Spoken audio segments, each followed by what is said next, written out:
Pemerataan pembangunan di Bali dinilai perlu segera diwujudkan untuk mengurangi penumpukan aktivitas ekonomi dan pembangunan di kawasan Bali Selatan. Konsep One Island One Management disebut menjadi langkah penting agar pengelolaan Pulau Dewata lebih terintegrasi dan tidak semakin padat.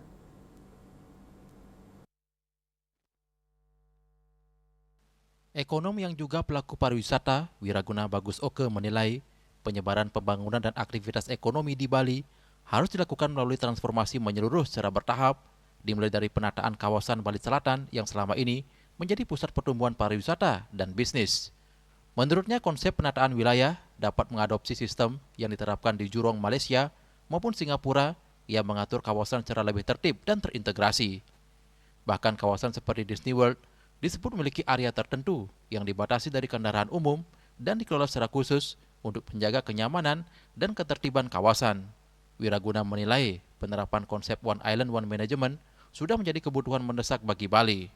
Tanpa pengelolaan terpadu, Bali dikhawatirkan akan semakin padat dan sulit dikendalikan, baik dari sisi pariwisata, bisnis, ekonomi, maupun aktivitas masyarakat lokal.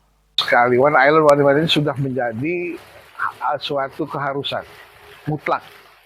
Kalau tidak, Bali ini akan menjadi crowded dan lepas kendali untuk manajemen daripada pariwisata, manajemen bisnis, ekonomi, bahkan kegiatan untuk publik atau maupun lokal.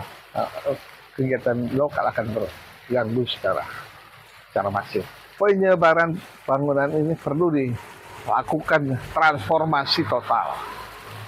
Kalau mau dilakukan secara bertahap di Bali Selatan dulu.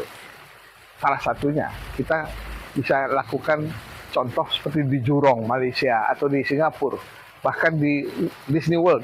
Ada kawasan yang bebas dari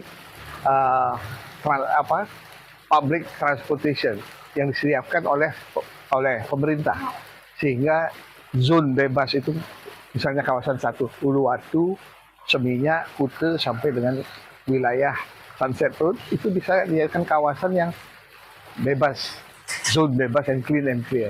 Dengan pengelolaan yang terintegrasi dan pemerataan pembangunan, Bali diharapkan mampu menjaga keseimbangan antara pertumbuhan ekonomi, kenyamanan masyarakat, serta keberlanjutan pariwisata di masa depan. Yana, Bali TV.